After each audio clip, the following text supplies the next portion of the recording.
Ladies and gentlemen, welcome back to the round of 4 of this ASUS ROG tournament. We're going into Game 3 on the ESL Metalopolis with SeleCT and Elfi currently even, 1 apiece. And yeah, ESL Metalopolis, no close ground. There is close by air and cross positions. And on this map, once we talk, it's all about the natural area. You know, how wide is it? How tight is it? And on this map, it is extremely wide. And yes, will Elfi decide to play his aggressive style into that with some form of gateway aggression? I wouldn't blame him if he did, honestly. And it's something that every competitive player understands. Look at the map.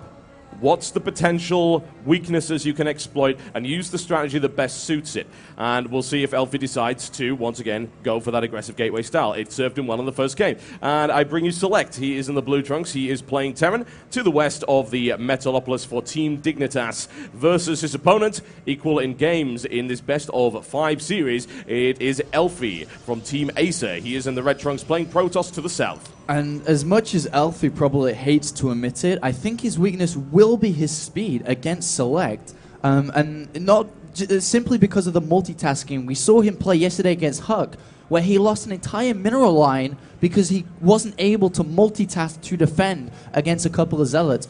And in this scenario also, if he has a perfect timing attack come down, if SeleCT manages to defend it while harassing and dropping Elfi at the same time, if Elfi can't keep up to the same speed as SeleCT, he may lose the entirety of this series. Yeah, it's what we saw last game as well, and it was what I was really making the comment on in terms of it being all or nothing. When he commits, he focuses entirely on that fight at the front. And one of Elfi's strengths is his micro and his execution. So if he fights that battle at the front really well and he wins it, the harassment won't matter because at that point he's won the game, his opponent can't defend anymore, and it doesn't matter if your mineral line's dead if your opponent's entire base is also dead.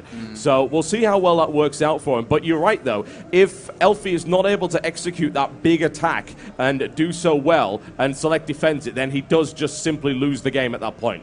Yeah, and especially the way that this map is laid out as well. If Elfi did decide to go for a 6 or 7 gateway attack, which is very, very strong on this map because of that wide natural, a single medivac drop into the mineral line once again in close by air would completely destroy his economy for the entire of the game. So that's something Elfi needs to keep in consideration, but he has taken a second gas relatively early here before a Zealot, before a Stalker, and SeleCT is scouting that. And immediately, SeleCT now is filtering the different build orders through his head. All right, what can this mean? This could also mean some 4-gate warp gate all-in. With the warp prism, it's very strong on this map as well because of close by air. So SeleCT has to make sure that he knows what is going on. He has himself gone for 2 barracks though, straight off the bat, and is going to go Marauder Marine and a few SCVs for bunker pressure right away. Nothing wrong with that at all, and potentially something that you can exploit. If you're going to grab gas that early, that means you're mining less minerals. It's really as simple as that. Nothing complicated about it. This is going to be a 1-gate inter-robotics facility, which once again is vulnerable to 2 barracks pressure and bunker play. Once the Immortal comes out, bunkers fold like paper, no problem at all. But until that point, Elfi's going to have a very, very small army and is vulnerable to being attacked very early on. Well, Elfi hasn't seen the double barracks. That's the key thing here. He's only seen a single barracks. And so right now he is building a sentry, which will help out against this. But the thing is, when SeleCT goes over there and sees there's no expansion, he's going to be like, oh, okay, I can't really do anything here because of the sentry, and will have to return. At the same time he returns, I suspect that we're going to see Elfi go for a warp prism and then start to do a lot of damage. I'll be super surprised if he tries 1-base Colossus, and he is going to go for the Observer, and here come down the additional gateways as well, 1, 2, and probably a 3rd as well, and then potentially a warp prism coming out. But at the same time, it could still be an Immortal. 3-gate an Immortal is pretty strong as well, and especially against SeleCT's build, he's only got 2 barracks straight into a factory. He's skipping the command center himself.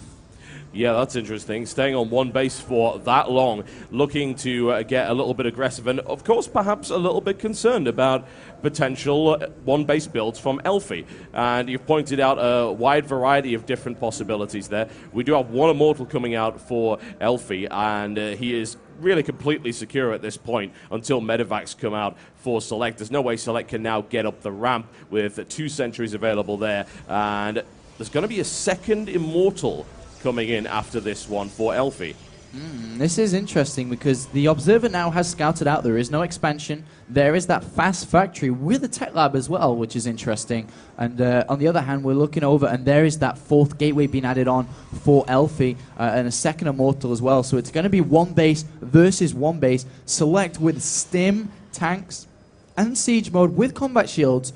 It's going to do this one base, a relatively all-in build against Elfi, who's also gone for a similar style. The difference between both players is that Select has no idea what Elfi's doing. Elfi has full information. Yeah, and a couple of Immortals against Siege tanks, always nice, but the Siege don't consider that to be, a big hard counter or whatever, because the Marine count is extremely high. And as you said, as you predicted, the Warp Prism is on its way. There's a lot of Marines here, TotalBiscuit, and not that many units. I mean, Immortals and Sentries suck against Marines, basically. Yep. This may be tough, but he does have a lot of force fields. And he's able to not really trap anything, unfortunately, and that's a lot of energy that was just spent in making that happen. Select is well aware that the energy is now very low, and he can easily escape, backing away from that.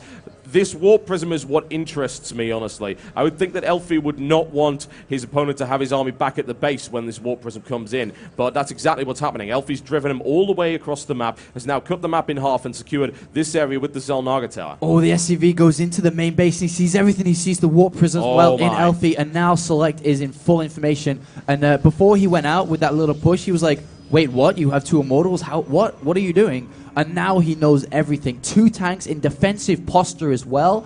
And all he has to do once again is defend. And if Elfi does commit to an attack, a single Medivac, which is now in production, into the mineral line could cost Elfi the game. And one base versus one base, don't see this very often anymore. No, you don't. You really, really don't. And Elfi will actually expand just as you say that. And that's immediately SCV. scouted. Yep, that Hero SCV knows exactly what's going on, and Select gets great information. And what I'd like to honestly see here is that Warp Prism used to do an Immortal drop on top of those Siege tanks, and then a push up the ramp to support that. Knock the Siege tanks out nice and quickly, and then break his way through. But even that, the Marine count, as you pointed out earlier, is really high, and Elfi's unit count isn't so great.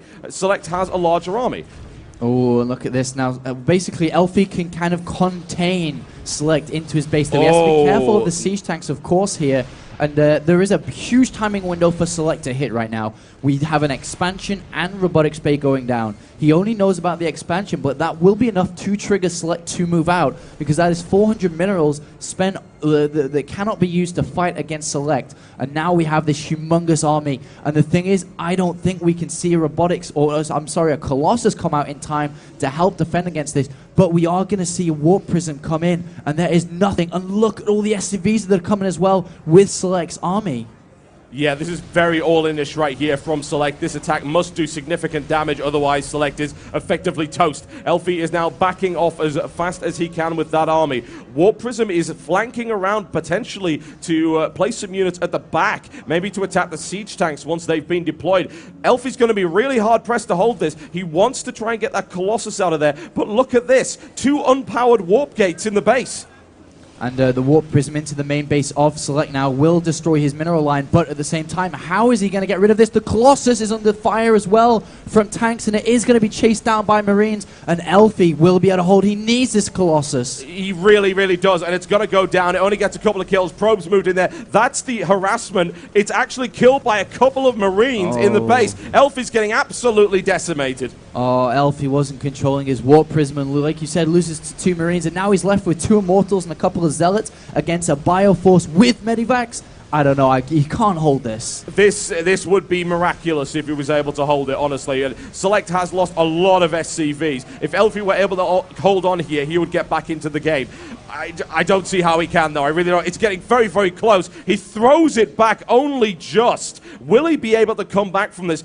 Both opponents have taken massive economic damage. This is so close, and I think the one difference now is how is Select going to deal with a new Colossus, which is about to come out. He doesn't really have anything as a single tank and Marines.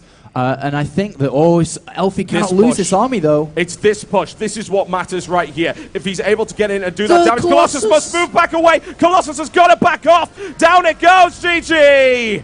Wow. Oh, no. He needed that Colossus. But the Medivac's having sight range onto the higher ground. And no extended thermal lance. What are you going to do, especially with a tank there? Yeah, that was tough. And a close game between these two players. And really, yeah. Leads us on to the next map. Actually, looking at it, is going to be Tal'Darim Altar. A big, big map here for these two players. And a fast expand map for Select for sure. And I'm sure Elfi's going to be putting on the aggression once again. Oh, yeah. Well, if I recall correctly, his game against Nada at the Assembly was on Tal'Darim, and that's exactly what he did. He went for very aggressive style, and it worked out. Whatever the case, we will find out, folks. Select is currently at 2-1 up in this best-of-5 series. One game from going into the grand finals, which will be absolutely fantastic for him. But Elfi, nowhere near out yet. And that, as you said, an incredibly close, aggressive, one-base game. There was nothing left of either player by the end of it. Yeah, and the winner of this game will guarantee themselves at least $3,000 as well, bad. Which is not bad at all for 2 days' work. Yep, you can't really complain. We're going to a quick message from our sponsors, folks. We'll be right back with Game 4 of Select versus